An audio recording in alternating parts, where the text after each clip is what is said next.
Kita lanjutkan pembahasan nomor 11. Ini TKAD Bantul SMP ya, Bahasa Indonesia, TKAD pertama. Nomor 11 yang ditanyakan itu ide pokok.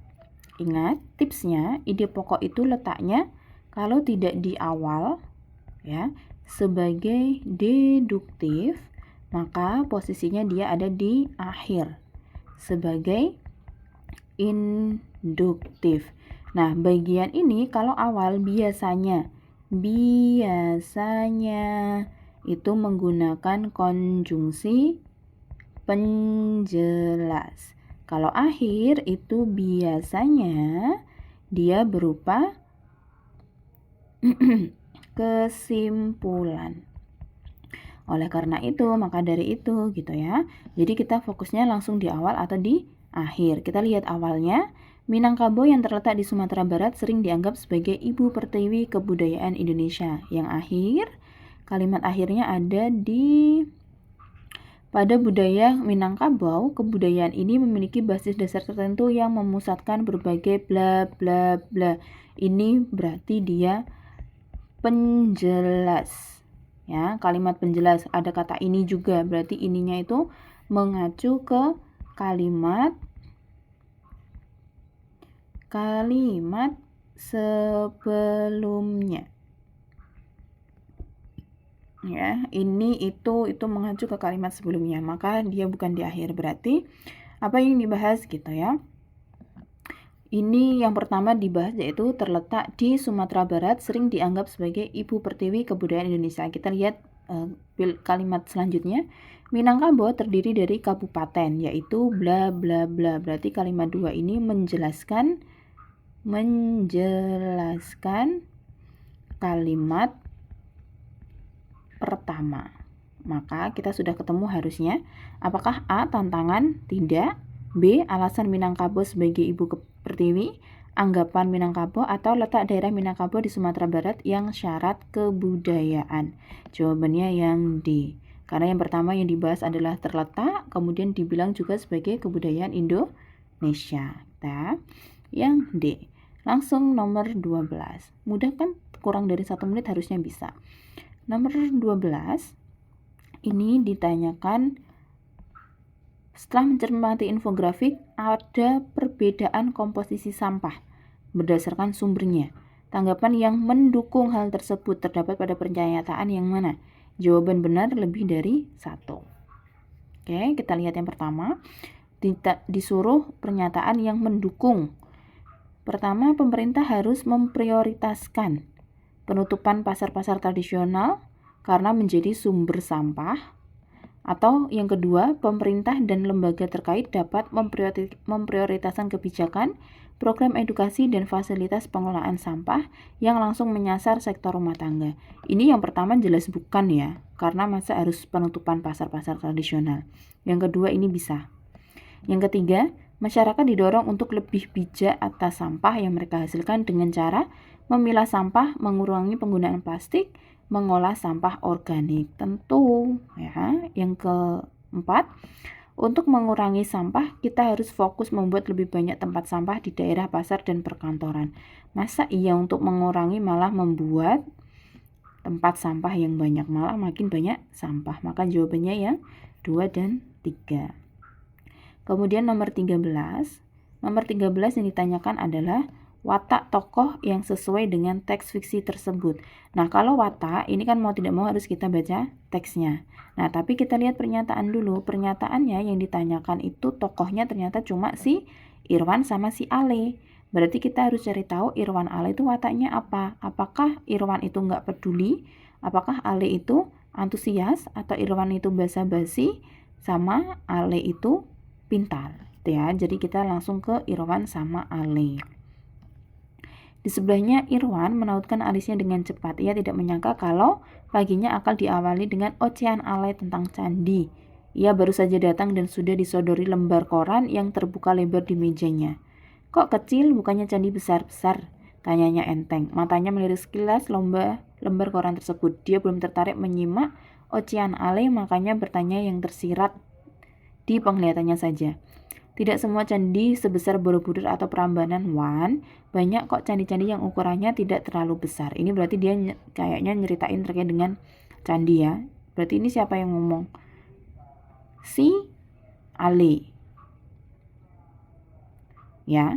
Kemudian Irwan langsung menggeleng cepat. Ceritanya bisa lebih panjang kalau Ale sudah menunjukkan foto-fotonya. Ale memang selalu mencetak banyak foto setiap pulang dari candi. Ia memiliki printer sendiri di rumah untuk mencetaknya. Foto-foto itu selalu tersimpan dengan rapi. Tidak usah Le, nanti saja, sebentar lagi bel masuk. Ya, berarti kan sebenarnya di sini kan. Ini kan dia si Irwan kan menautkan Alis. Ia nggak nyangka kalau Ale ini nanya tentang candi. Dia datang nih. Ia datang. Udah disodori lembar korannya Ale. Berarti kan Ale yang membawa koran. Kok kecil, bukannya candi biasanya besar-besar? Tanyanya enteng. Berarti ini yang ngomong Ale. Kemudian tidak semua, dia belum tertarik menyimak ocehan Ale. Makanya bertanya yang tersirat di penglihatannya saja. Oh, ini bukan Ale ini. Ini yang Irwan.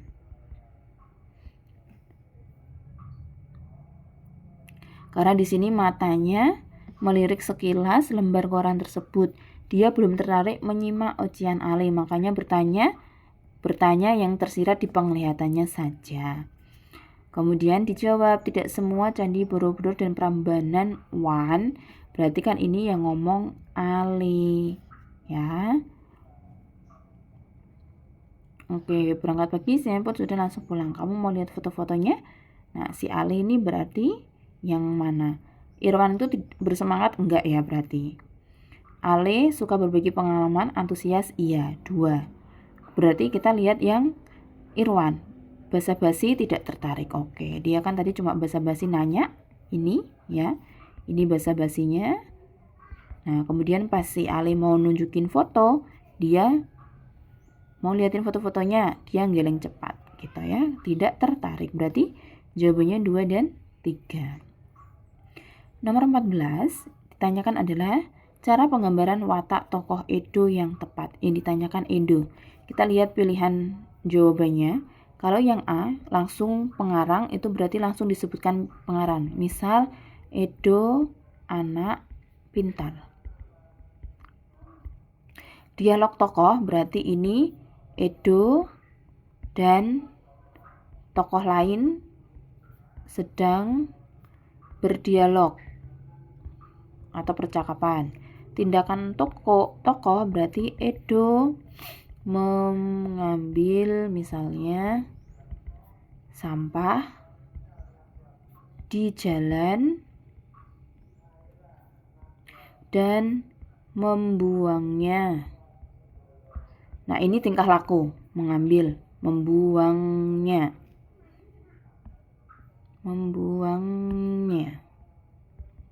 Itu ya.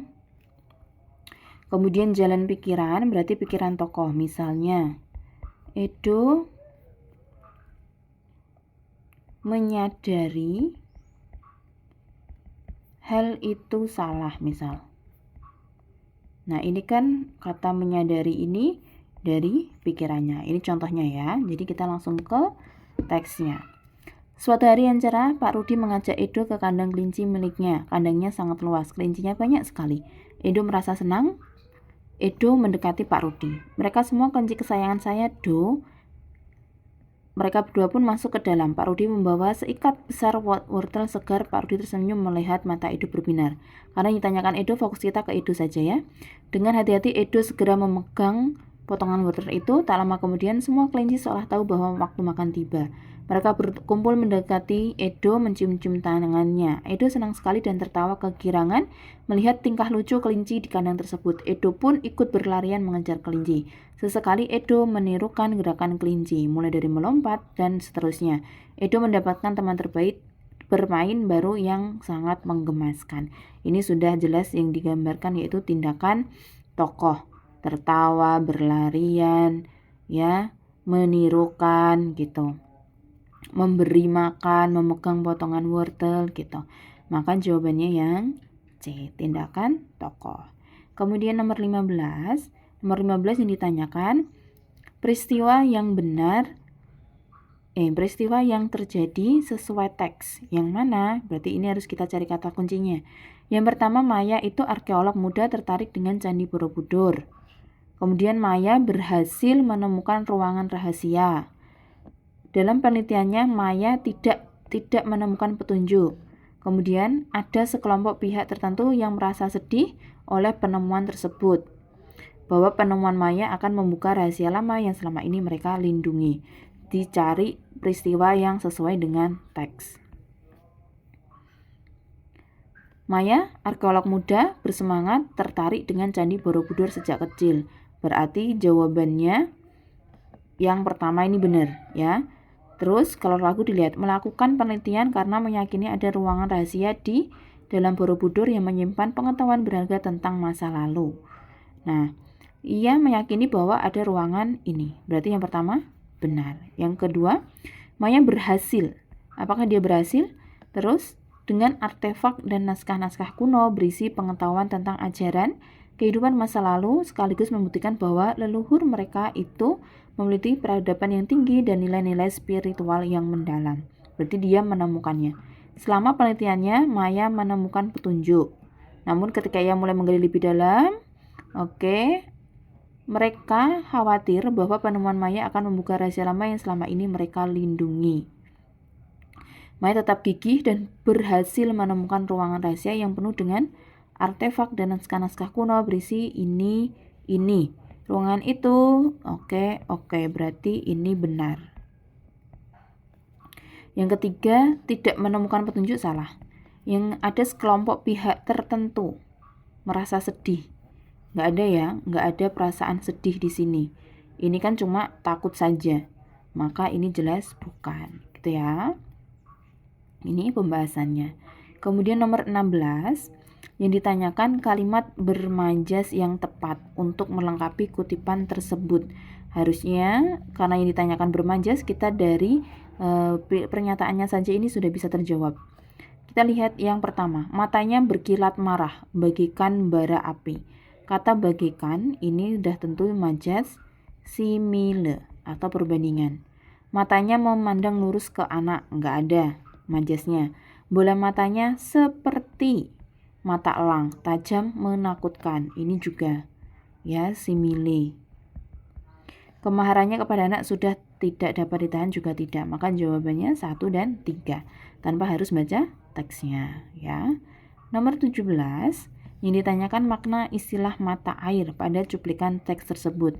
Ingat makna di pembahasan paket nomor 1 kemarin ya. Makna itu ada 2. Secara konotasi atau secara denotasi, ya. Kemudian kita lihat apakah mata air itu tempat air yang sangat besar, atau wadah untuk menampung air, atau genangan air yang sangat luas, atau sumber air yang berasal dari tanah. Sebenarnya sudah bisa kita jawab yang D. Tapi kalau teman-teman ragu, bisa dilihat di teksnya, kita cari kata kunci mata air. Paragraf 1 tidak ada, paragraf 2 tidak ada, paragraf 3. Nah, mereka menemukan mata air tersembunyi di balik sebuah bukit dan minum sepuasnya. Di sini ya. Berarti sumber air yang berasal dari tanah, tidak ada tempat, wadah, atau genangan. Oke. Nomor 18 yang ditanyakan adalah konflik batin yang dialami tokoh Mainang. Berarti fokus ke Mainang, perasaan Mainang. Apakah yang pertama Mainang sedih karena hidup sendiri, atau Mainang merasa nyaman hidup di Jakarta, Mainang merindukan kampung halamannya, atau Mainang merasakan sulit dan kerasnya hidup di ibu kota? Kita ke Mainang. Deru burung besi itu kian nyaring begitu melewati tempatnya berjongkok. Ia menghentikan gerakan tangannya, menggiring burung itu lenyap dari mata lamurnya. Lalu tangannya kembali menggumuli cucian pakaian yang tak kunjung habis itu. Beberapa detik sekali tangan keriputnya berhenti, lalu ia menampari pipi dan kaki. Nyamuk di belantara beton ternyata lebih ganas. Oke. Ia menarik napas, melegakan dan dada ringkihnya yang terasa kian menyempit. Kicauan televisi bla bla bla, ini tidak perlu kita baca seterusnya. Oke, lanjut. Ia adalah Mainang. Belum genap 1 purnama perempuan tua itu terdampar di rimba Jakarta. Di antara semak belukar rumah kontrakan yang berdesak-desakan macam jamur kuping yang mengembang bila musim hujan di kebun karetnya. Hidungnya pun belum akrab dengan bau bacin selokan berair hitam kental yang mengalir di belakang begitu. Mainang masih sering terkaget-kaget bila tikus-tikus got Jakarta yang bertubuh hitam besar lagi gemuk melebihi kucing betinanya. Berarti ini jawabannya yang D, ya. Tidak ada membicarakan kerinduan, tidak ada kenyamanan malahan, dan tidak ada kesedihan terkait dengan hidup sendiri. Maka jawabannya yang D. Kemudian nomor 19 yang ditanyakan kalimat yang tidak mendukung gagasan. Tidak, ya, berarti kalimat yang kontra. Pada paragraf tersebut ditunjukkan ke berapa? 1, 2, 3, 4, 5, 6. Berarti semua kita lihat, ya. Nomor 1, pemerintah ini kembali menggelar program ini untuk melindungi anak ini dari penyakit berbahaya yang dapat dicegah. Program ini menyasar siswa sekolah dasar kelas 1, 2, 5. Nomor 2 kan cuma program ini menyasar gitu ya, ini jelas bukan. 3, pada Agustus siswa kelas 1 mendapatkan imunisasi campak, sementara siswi kelas 5 menerima vaksin. Kegiatan ini sangat penting dilakukan mengingat risiko serius dari penyakit menular yang masih menjadi ancaman di Indonesia seperti bla bla bla bla. Yang ditanyakan yang tidak mendukung gagasan, yang kontra atau yang tidak nyambung. Ini sebenarnya pertanyaan kohesi koheren. Nah, berarti bukan yang pro kontra ya. Tidak mendukung gagasan berarti tidak sesuai yang dibahas. Berarti yang kita cari dulu itu ide pokoknya apa. Ya. Nah. Kemudian yang kelima kita lanjutkan ya. Berarti kan ide pokoknya apa? Ide pokoknya ini terkait dengan Pemprov itu melakukan program imunisasi yang dapat dicegah dengan imunisasi. Penyakit berbahaya yang dapat dicegah dengan imunisasi. Berarti yang ada kalimat satunya jelas enggak. Karena ide pokoknya itu program imunisasi. Nah, kalimat 2 tadi jelas enggak ya. Program ini menyasar kan ini dia ngelanjutin ini. Kemudian kegiatan ini sangat penting dilakukan mengingat ini. 5. Pemprov DKI Jakarta menargetkan cakupan makanan bergizi gratis. Tiba-tiba di sini bahas makanan bergizi gratis dapat kembali di atas 95%. Anak-anak tercukupi kebutuhan gizinya. Jelas tidak nyambung yang D. Karena ide pokoknya program imunisasi 5 dan 6 ini membahas terkait dengan MBG. Maka jelas ini tidak mendukung gagasannya kita ya, tidak nyambung atau tidak kohesi koheren gitu. Nomor 20. Berdasarkan infografis tersebut, pernyataan logis terkait membaca cepat dan efektif yang benar yang mana? Yang A, membaca tanpa memperhatikan jarak pandang dan tidak fokus akan tetap efektif. Jelas enggak ya. Yang B, menandai ide utama setiap paragraf, tidak termasuk bagian membaca cepat dan efektif. Yang C, membaca setengah kalimat membuat kecepatan baca meningkat sehingga membaca menjadi efektif. Kemudian yang ini seharusnya sudah enggak sih jawaban C ya. Masa setengah kalimat bisa meningkatkan membaca efektif? Jelas ya enggak paham nanti kalimatnya apa. Yang C tidak. Kemudian yang D, membaca efektif diawali dengan fokus atau konsentrasi serta memperhatikan jarak pandang. Berarti ada 3. Fokus, konsentrasi, jarak pandang. Yang B, menandai ide utama, tidak termasuk bagian baca cepat. Berarti jawabannya yang D. Kalau ragu lihat ke teksnya. Memastikan fokus dan jarak pandang, membaca kalimat utuh, nah tadi kan setengah salah, menggerakkan jari telunjuk sesuai bacaan, menandai ide utama setiap paragraf, mengetahui kemampuan baca dan daya serap. Harusnya kan termasuk, tapi di sini dia bilangnya tidak termasuk, maka B salah. Itu ya. Itu yang D. Nah, begitu. Kemudian kita lanjutkan lagi ke nomor 21.